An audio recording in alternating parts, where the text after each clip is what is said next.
Hello everyone. Today we are going to introduce our class about NET's GRF English class of UGC NET. And whenever first time you start your preparation, maybe the first thing come to your mind, let's look at the previous question papers. And from the previous question paper, then you think you will get to this year question paper when you are going to take this exam. And yes, somewhere you know that previous year question paper going to give you the broad line, like the frame, how the question paper can be structured. But what is in the question paper that may not be exactly from just previous year question paper, you know it. I'm not saying that it is something different I'm saying or something new I'm saying, but I think we do get sort of into believing that this year they have covered this, so this time if the last year they asked more about literary criticism or theory, you might think, okay, this time it could be British English, and if they have covered the British English, then you might think that could be this time some Indian English, and you could be right about it.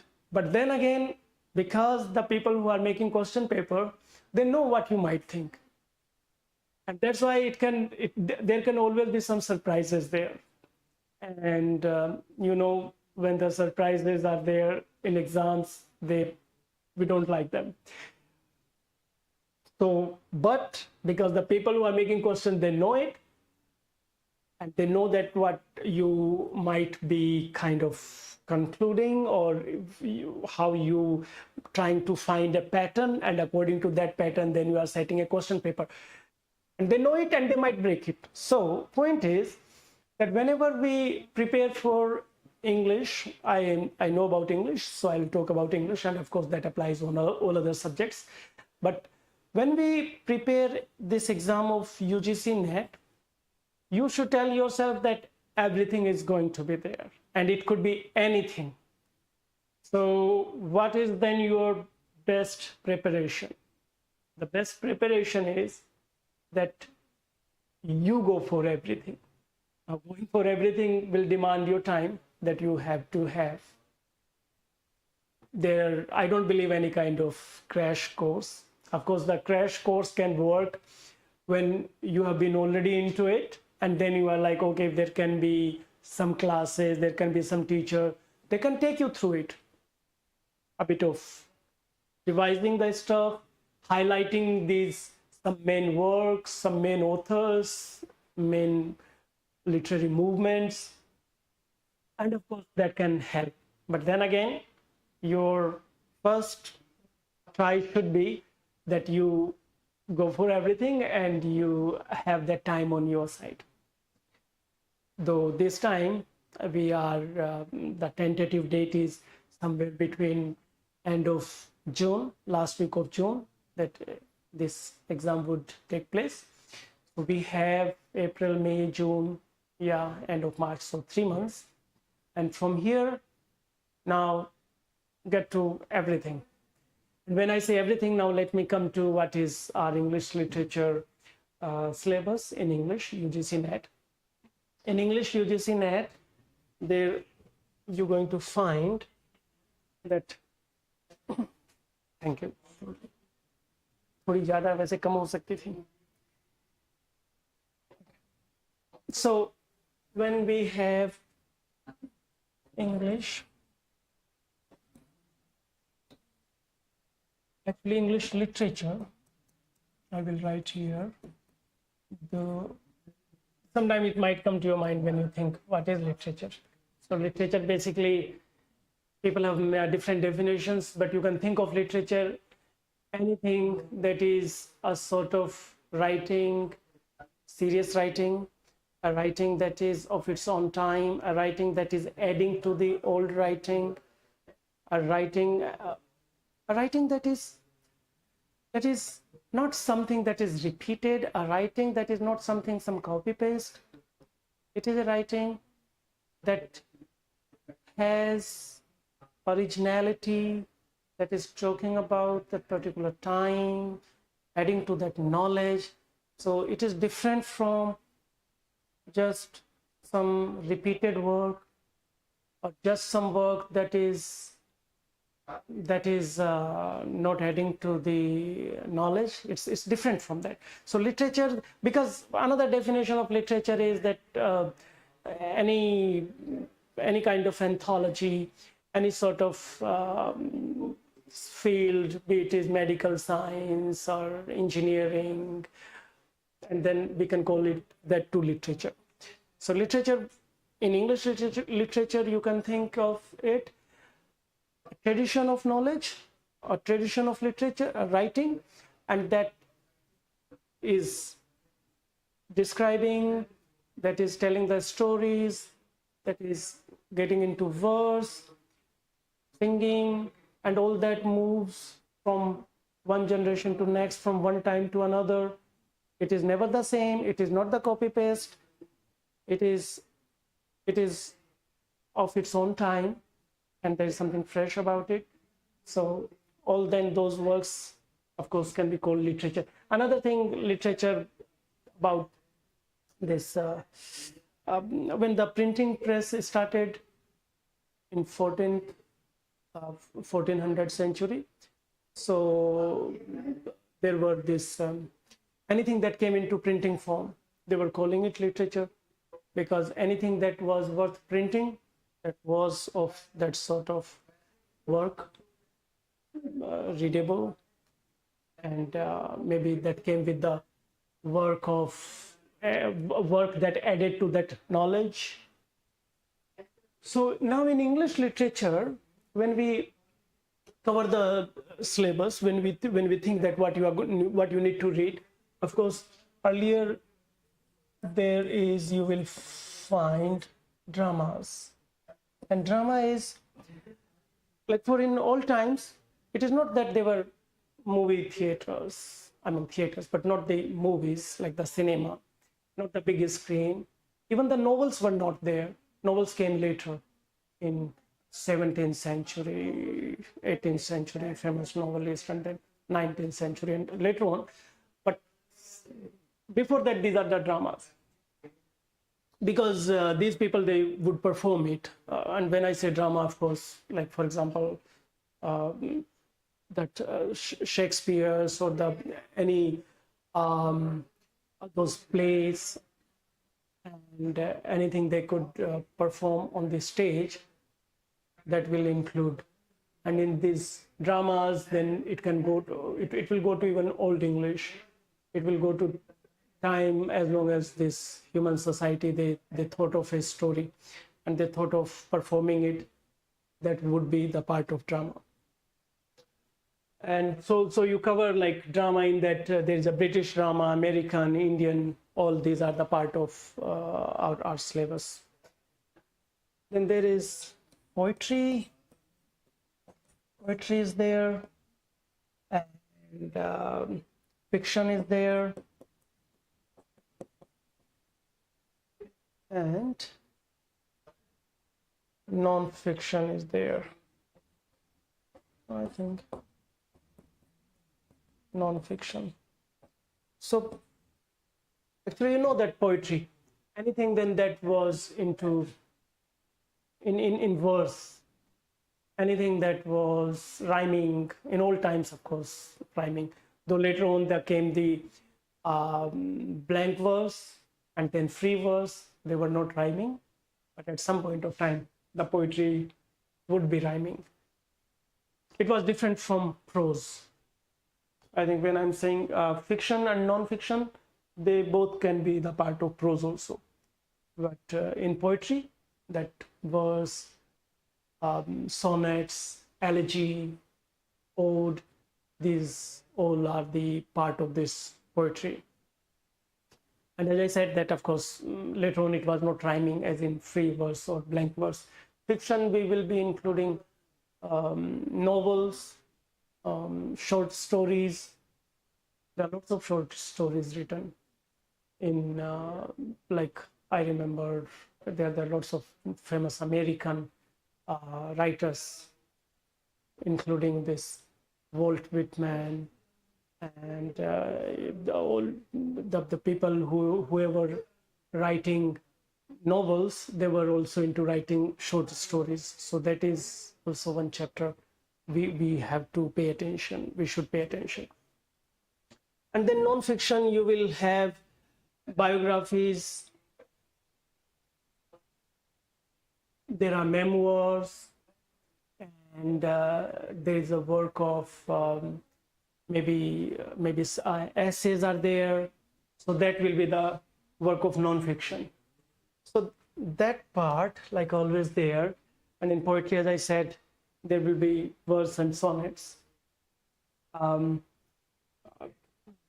Dramas, when you will go for dramas, kind of pay attention to these.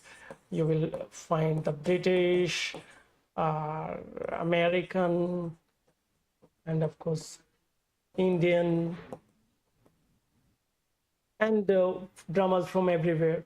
When you talk about the fiction, then there is going to be novels. That comes later on. Novels is relatively recent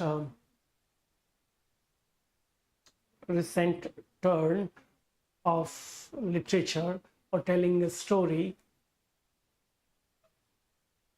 Yeah, like novels are, as I said, relatively recent. In fiction, there will be short stories. Short stories going to be there. And when we say non-fiction, then you can think of biographies. Biographies are there. In non-fiction, essays are there. Sometimes there are many novels which are adapted into movies on big screen. You get to see it, and you like that story, and you feel maybe that novels, and many people, they are into habit of reading. Sometimes they are reading novels, but essays kind of things, non-fiction work, you may pass your studies or your literature year sometimes, and you may not be going back to essays or may not be reading essays because it is not on the Netflix, it is not on YouTube as in that form of movie, as adapted work. But you have to read. I mean, essays, biographies are there in this non-fiction. And as I said, one is memoirs. Memoirs are there. So we have these are the parts of English literature, that poetry, drama, fiction, non-fiction, the major part in our that UGC NET paper. Now, if I go to in this, when I say novels, when I say drama, when I say poetry, when I say fiction, if one way of looking and approaching it, if you go like first you go for maybe British. So in this British literature,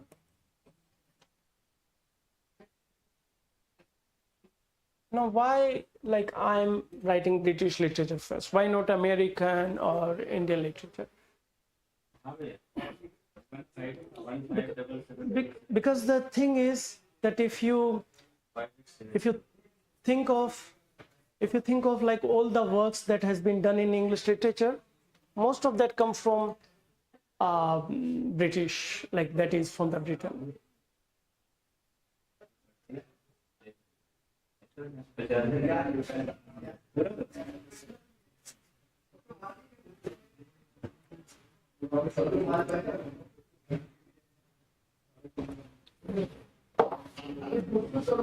All right. So in British literature, as I said, that the origin of English as a language, that comes from this land, this island that was on the north of Europe, or top of the Europe on the map, so north part. And on this island, this English, that when we say it English, that did not start like it was, it's not that old language. For example, we have the language of arts, Sanskrit or Greek and Roman. So English is not that old, and that's why it is not about any other country or land. It is the sort of evolution of language that after Greek and then Roman, we are like from the Greek and Roman, then we are getting to this like Greek, and the language is Latin, and then there is the people who are from different tribes speaking different language, and we go into in British history. So first time somewhere in the 1st century when Julius Caesar is attacking this island. So that time it is, as Roman Empire, their language was Latin, so kind of Latin gets there. Before that, there are other people which are from the Celtic tribes. Okay, when Julius Caesar get there, then there are different tribes, so many different tribes. Sometimes you might think that our country is so diverse, and that's true, like we are a very diverse land.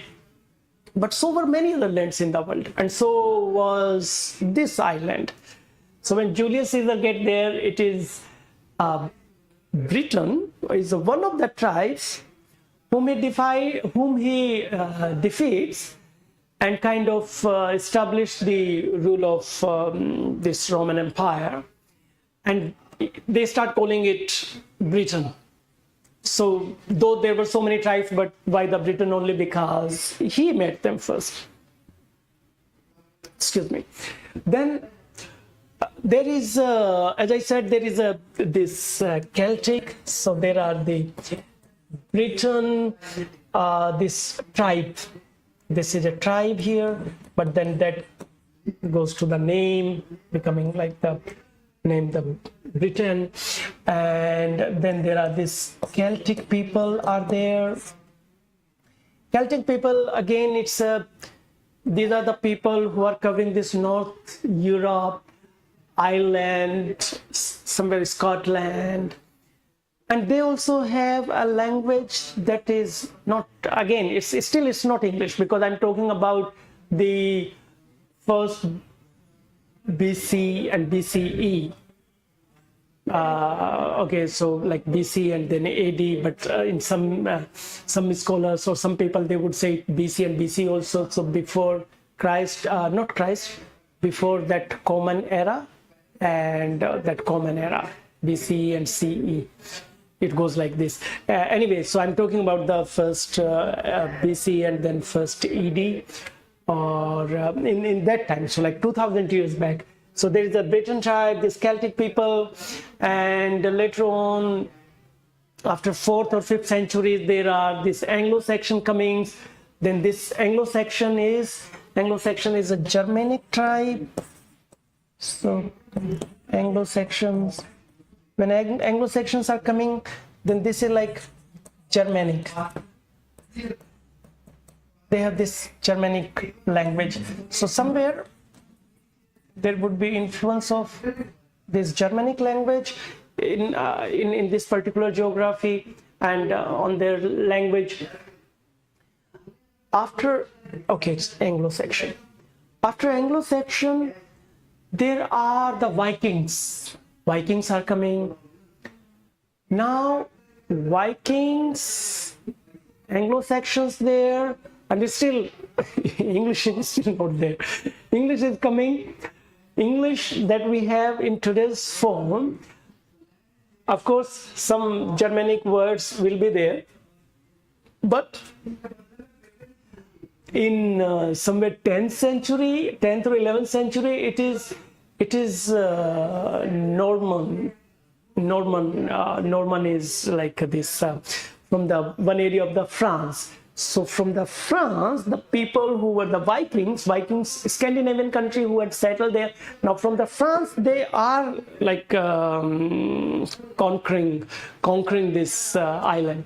So in even like, for example, our today's modern English, you will find around 30% or 33% is the French in that. So now we are coming to this English that we have it today.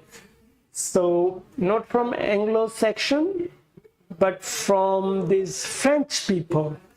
And these French people at that time, of course, this when the French people are coming there, so they have now, it will be somewhere when French conquer this island. Here it will be a kind of influence of France or French language on that, and it was this Norman who is conquering in 10th or 11th century, and that will be a kind of Old English, not old, but it will be Middle English. By then we will be calling it Middle English, because after that the Old English kind of very different. I mean, the people on this geography that they are speaking, you know. So with the French when the French are conquering this island, there is influence of that. This is the English that is not quite like today, but of that era. When Chaucer is writing, Geoffrey Chaucer is writing in this.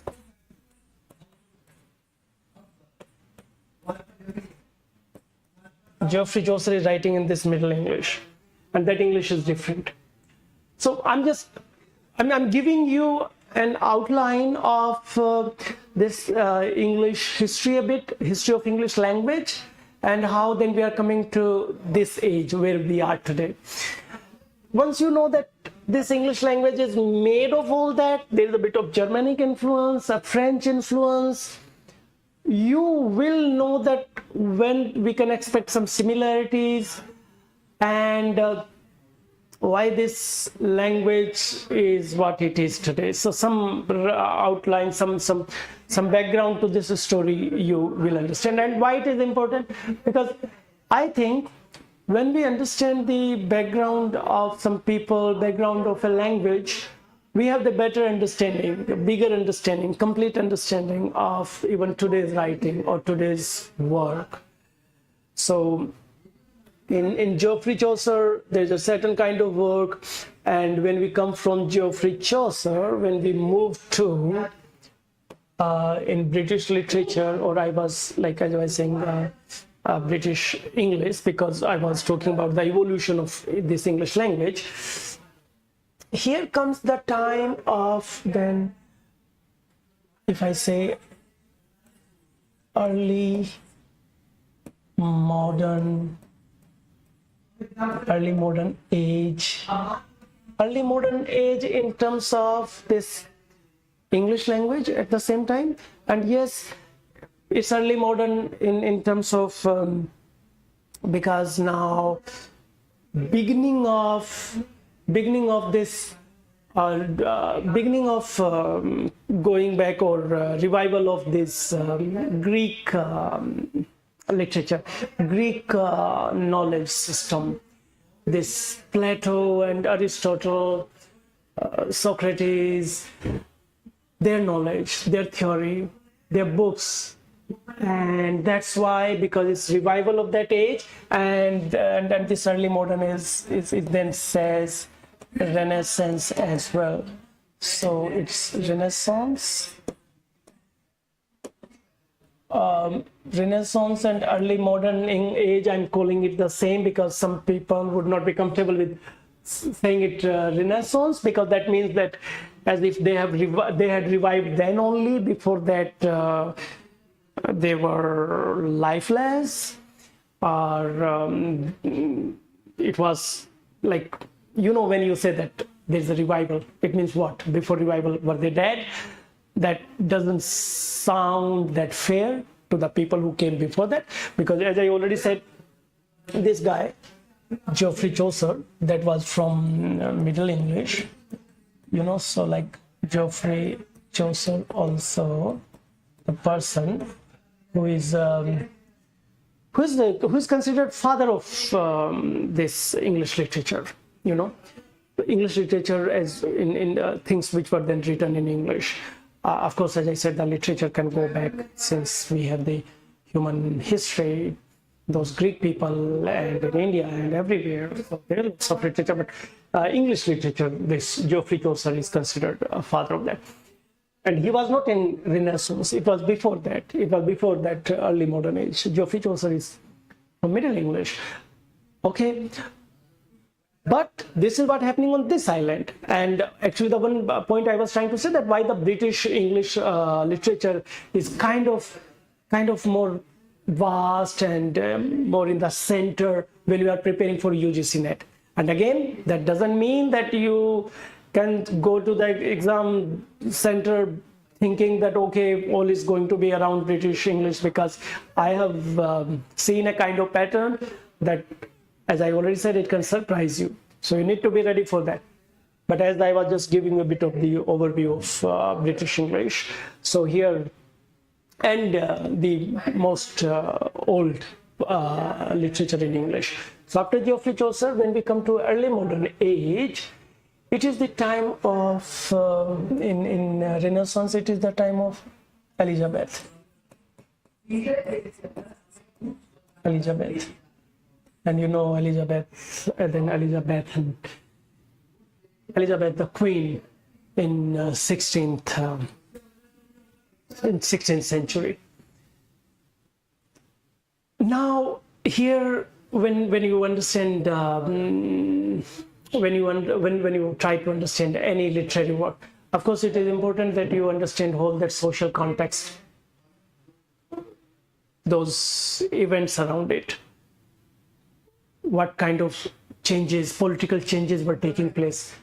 Why that matters? Because that is in the background of any kind of work, any kind of literary work. As I already said, that literature is something that does tell a story about the world around it, that relates to it, and what kind of world is there that will reflect in this work. And this is where it is important that you understand that. So when you now when you come to this age, when the Queen Elizabeth is there, you will find a certain kind of work. For example, when in Geoffrey Chaucer, when he is writing these Canterbury Tales, he is talking about the society of that time, the sort of evils that has crept into it, the problem with the church, the problem with common system, or the people who were ruling, people who were doing trade, and whatever the issues were there. For example, even about the condition of women. So what Geoffrey Chaucer is writing in Canterbury Tales, Geoffrey Chaucer is writing about that time. So when you come to this Elizabethan era, and Elizabethan era is of course the part of this in English literature, when we read it, it is the part of Renaissance. In Renaissance, Elizabethan era, and it is about her ruling. Her ruling was from somewhere, it was from 1556 to 1603, and after Elizabethan, there is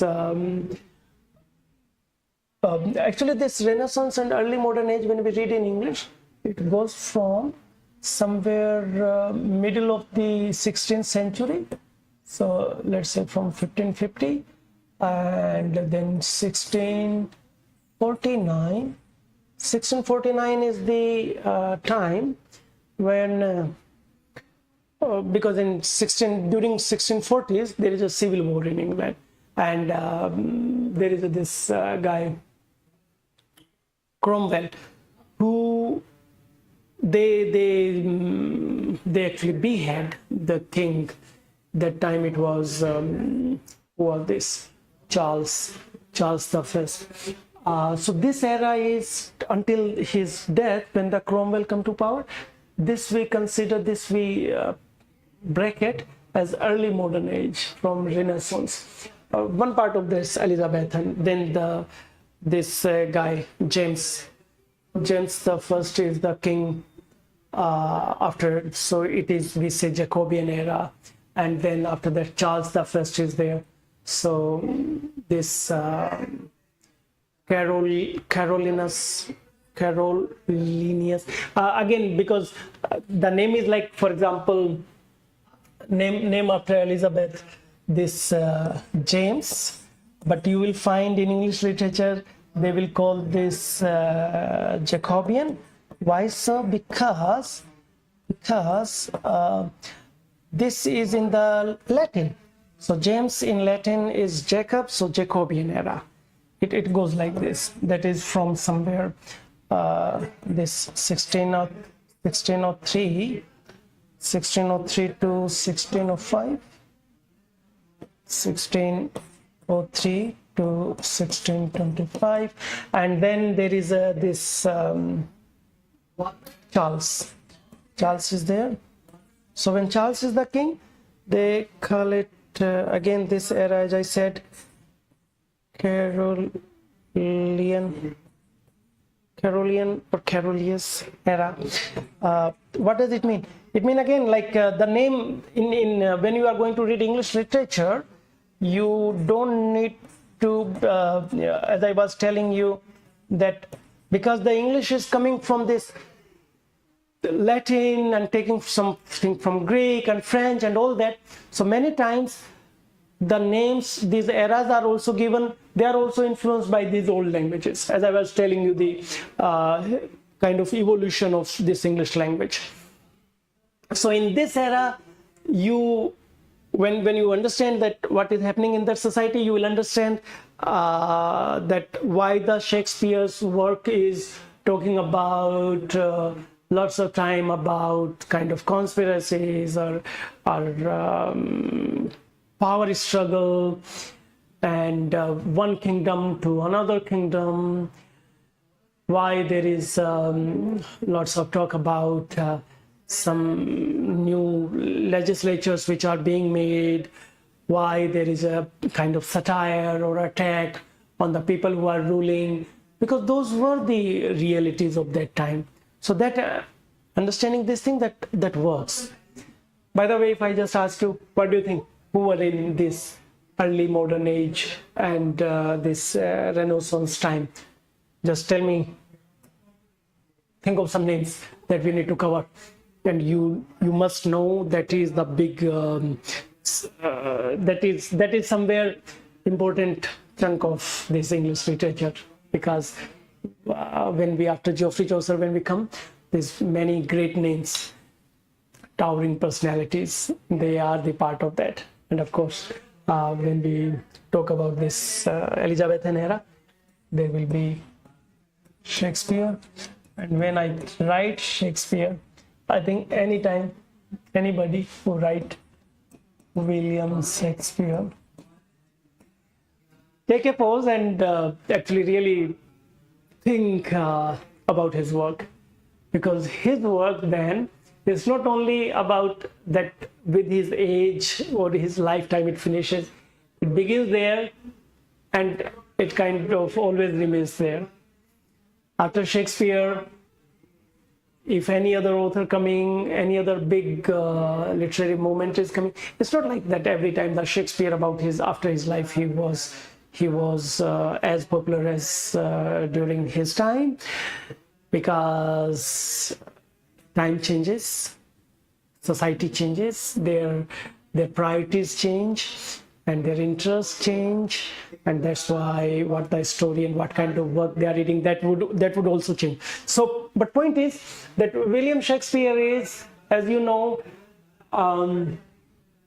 is kind of hovering over every other name, and then nobody comes that close. And why is that? Because he has kind of covered everything, all the human emotions, all kind of plot in a story. He wrote like so in such a diverse way and so diverse characters that he brought all kind of human. He has talked about, in fact, not only the different characters, in terms of contribution to English language as well.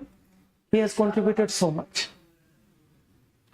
He coined many words. There are many words you may not know, and I may not exactly tell you at this moment, but I know that there are many words which are coined and given by Shakespeare. So when William Shakespeare is there, you just go through his work a lot. And what is his work? Most of his work is, William Shakespeare is, mainly when we say was he a novelist? No.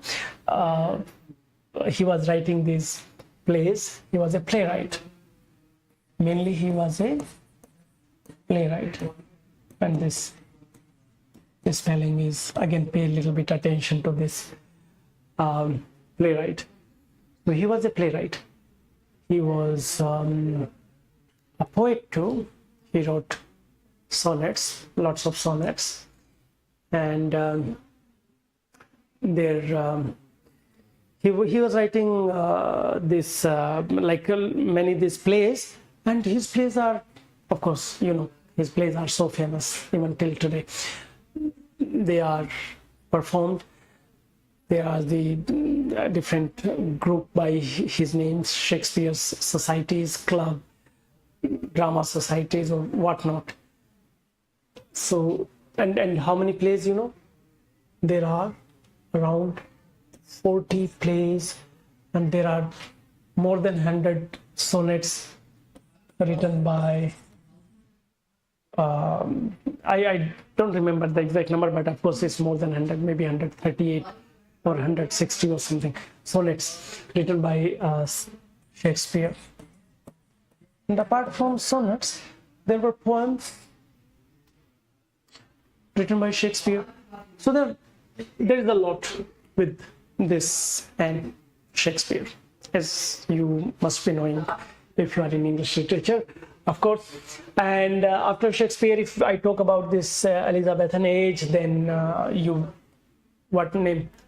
Give me some name. There is Sir Philip Sidney. Okay.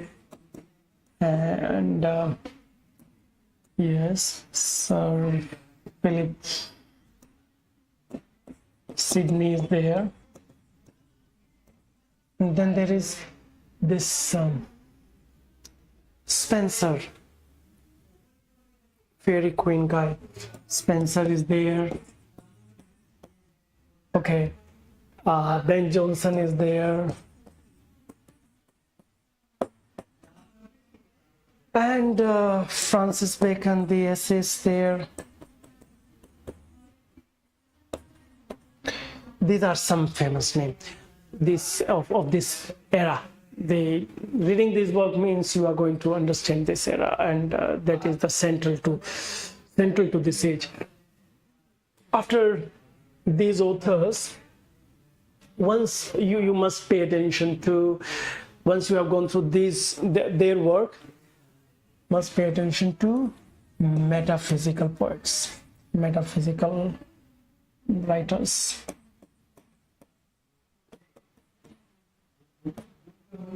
Metaphysical poets. So in metaphysical poets, now what changed? As I always, whenever I'm teaching literature, and myself when reading literature, it's always about going into that time and then looking at that society, that people there, and what sort of life they are dealing with, what priorities they have, whatever the priorities they have. After that, you understand that why from one kind of literary work they're moving to another kind of literary work.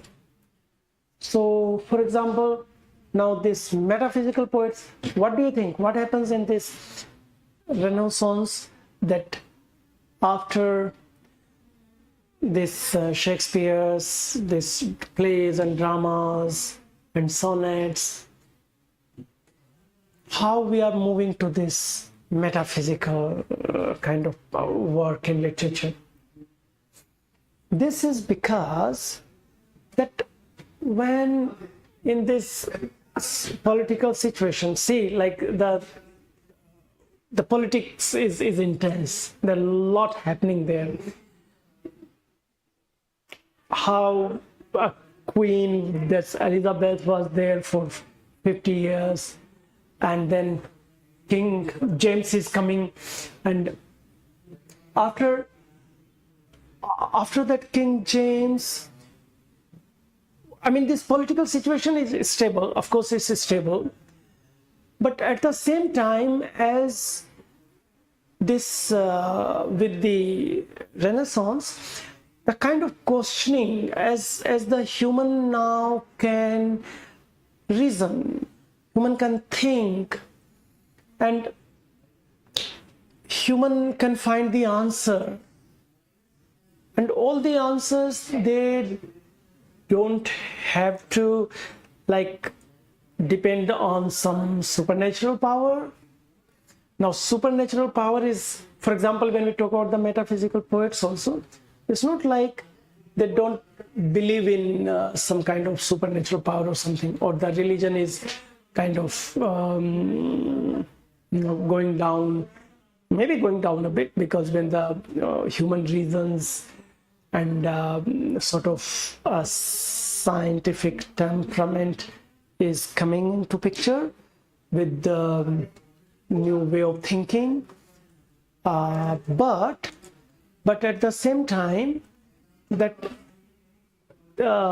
this approach, like this thing that human can reason, now they are getting into like beyond, like the metaphysical. What metaphysical mean?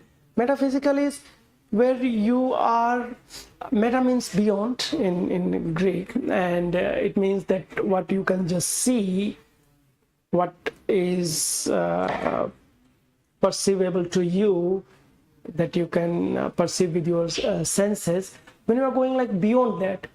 So this is the connection of this human now thinking.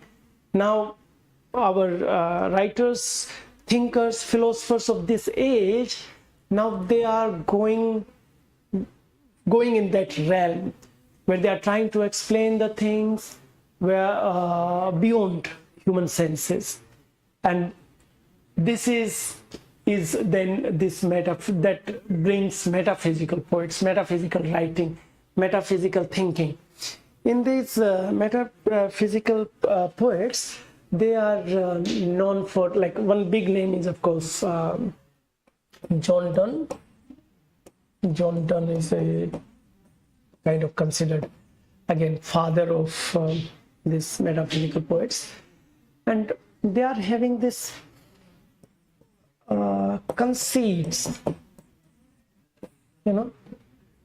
What are the conceits? Conceits are a kind of metaphor which are sometimes so maybe absurd, if I can use this.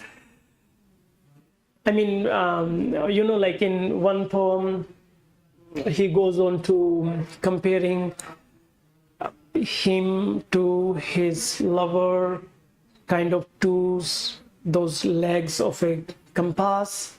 So one is anchored, one is moving. So this kind of figure of speech, this kind of metaphor here, that they were like in metaphysical work of literature, you find it there. It's there, and they are, as I said, by the name of itself, metaphysical poets means you are going beyond what you can just see and what you can sense and perceive with your senses, going beyond that. And as I said, John Donne is one of them, and then there are many others. In our many Indian universities, we have this guy, Andrew Marvell is there. And after these metaphysical poets, we get into, as I already said, after 1649 in England, there is a 10 years time of when the Cromwell is ruling, no monarchy, but after that then monarchy comes back, and this is where you need to look at the age of restoration, but the another name they have for it is, for this period that starts after 1660, neoclassical age. Neoclassical age. Okay, so in this neoclassical age, I can say the work of our John Milton,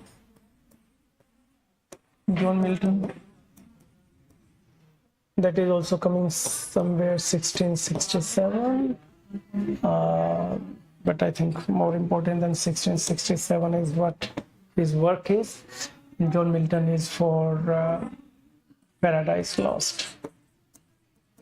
So like Paradise Lost is there, and of course many other work by John Milton. In neoclassical age, what do you think? What is neoclassical age? Neoclassical age, classical is actually, when we say classical, you can think of Greek in this Western culture. Classical means go back to Greek, go back to this Plato and Aristotle. From that, and of course there are many others, it's not only Plato and Aristotle, they will go to before that Homer, and then Virgil, Longinus, there are many other names. So in neoclassical, they are going back to, now John Milton, as I say, one more thing you need to keep in mind.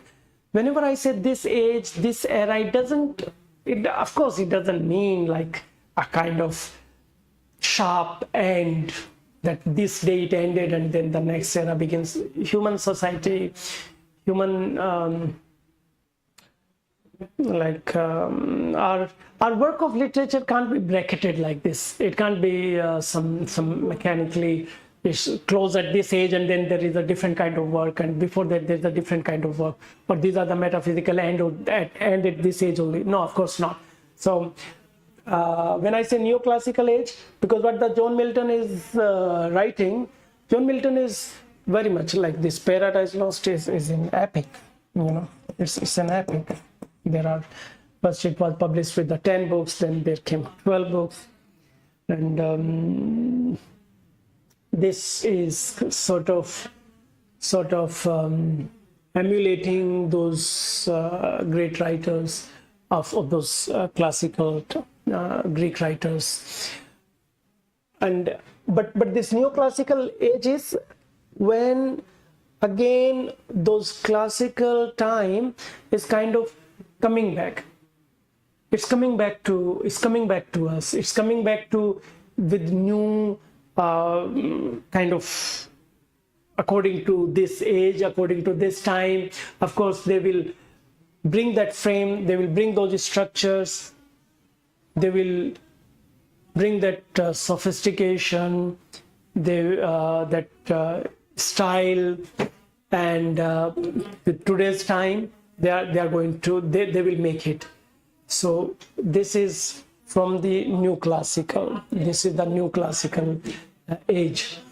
In new classical age, there is then if I go beyond John Milton, after John Milton is the beginning, because in this age somewhere it can be said that from 1660 and it goes to then 1700 and till, it goes to somewhere you can say 1790. And as I always say, that again the age can be slightly different. Different in sense that it can vary according to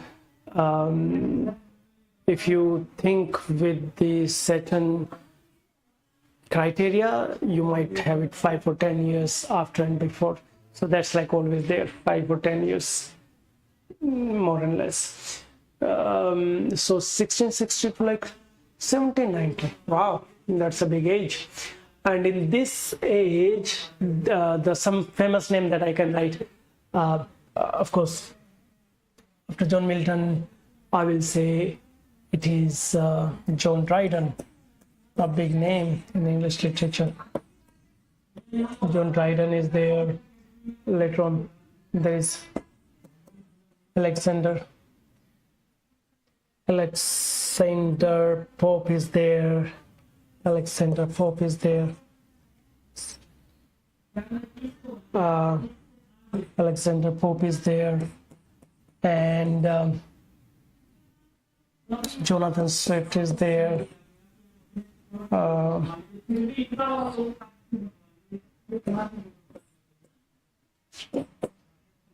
Jonathan Swift is there.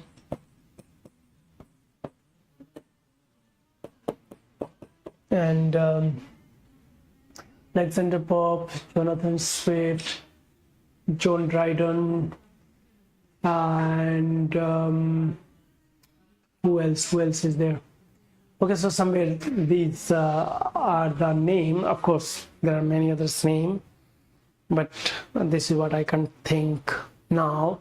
There are some famous essayists coming during this time, because this is the neoclassical age, 16th to 1700th century, and these novelists, they are coming into 19th century. Okay, so when you go through this neoclassical age, after that you get to romantics, and romantics is again, there's a different time.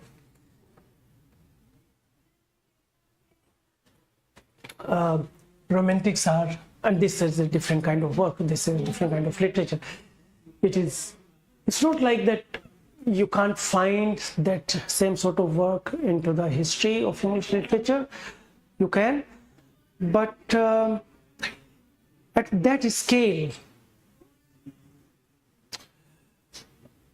of that intensity, the way they are talking about the nature and human feelings and emotions, that is in the romantics. And this age, if I can write, so you can take it somewhere from 1719 to 1835. And in romantics, of course, just go with some big name. It will be William Blake. William Blake and William Wordsworth. William Wordsworth is there, and of course there is S.T. Coleridge is there, and then all this John Keats, P.B. Shelley is there. P.B. Shelley is there, and this Lord Byron is there. So, and what is about the romantics? Now, romantics is again, what is happening in Renaissance? That's a different, one kind of literature, one kind of work. When it comes to neoclassical, then they are going back to that classical age. You will find a sort of set of rules, kind of more strict rules, or at least they are into rules. They are talking about that this is how you should write, this is how it should sound. The work has to be, if the work is for this subject, then it has to be of this seriousness. And sometimes if you are writing a poem, so it should go with these rules. Means classical, whatever happening in that classical age, they are following that neoclassical. And then the romantics. Now the romantics, when you understand, it seems like a sort of, they are rebelling to all the rules and everything. And they are saying like it's not outside, it is somewhere with the human feeling, it is somewhere with the human emotions. So when we read the work of William Blake and Wordsworth and all that, they are about their emotions and their feelings. This is where their main focus is. So Of course, then the romantics are there. After romantics, you will cover the Victorian age, and at the same time when the romantics is coming, this is where the novels also coming. Novels is in demand now, because with industrialization a different kind of society has come, a different kind of when the Marx is there. Marx is coming a little later, but with the industrialization a class has come, a kind of middle class that has got time to maybe read. And this is where when these big stories, because novel is what, a kind of big story, bigger than a short story, these people have time to read. So there are lots of novels coming in 18th century. Of course, Jane Austen, and later on this guy Charles Dickens.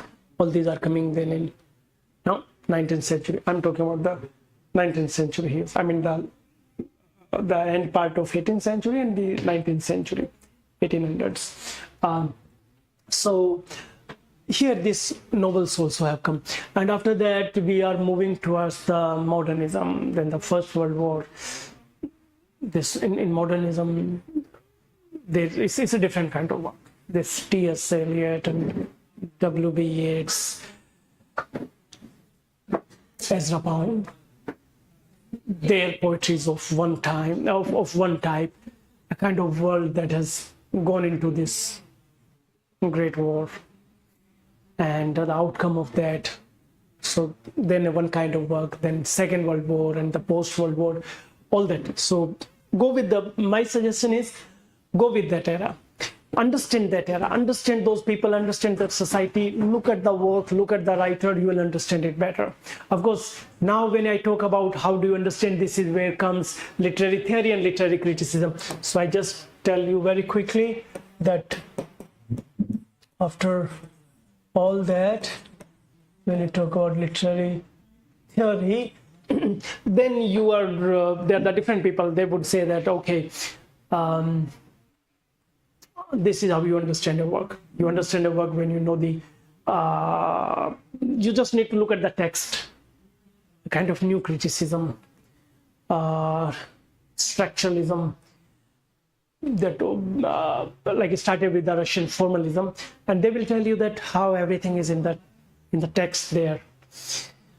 Hermeneutics also we need to read. Hermeneutics talks about then how you go back to text and you read and text and how that hermeneutic circle is working. And then of course there are the other kind of criticism where we talk about literary theories. They will tell you that it is about, for example, when you read the Marxist theory, so how every time it is through those lenses you can understand the story. Then feminist theory, and of course now we have this our environmental theory like green studies or eco-criticism. Yeah, so these different kind of theories later on going to tell us that how you are going to understand work, how you are going to evaluate, assess a literary work. So as I said, like of course whenever we understand all this background, a social setting, political setting, cultural setting of a society, and then we take the work, any work of that era, you will develop the better understanding. And then of course after this different literary theories and literary criticism, going to add to our, I think, interest of this. Both can't be correct, so let me put it this, literary. Okay, and so get into this whole story around any era or any author, any writer, like any work that they have done, to have complete, in order to have complete understanding of your work. And of course after that, because once you know all the things surrounding a work, and then we are getting into different literary theory and criticism, you will be able to you will be able to understand them, comprehend them from different angles. Somewhere you're going to agree, some theory going to convince you more, criticism going to make sense for you, but that is only possible once you like look at that literary work, or you read about it with that belief, that this thing matters. Of course, after that you can decide yourself. So what we are going to do, we are actually going to read every age, every literary movement. We are going to, and then of course we need to pay attention to Indian writers and their work. So that all will be part of it. So yeah, this is where I will conclude. I'll conclude that think of it as a big human story, and a human that primarily a social being does drive its right, wrong, its story from that society or that time, or the value system of that time. So get into that, know about it, read that work of literature, and you will like understand that work better. And when you understand, you will be able to have correct answer in your exam. This is how I think this is how I think it works. Thank you.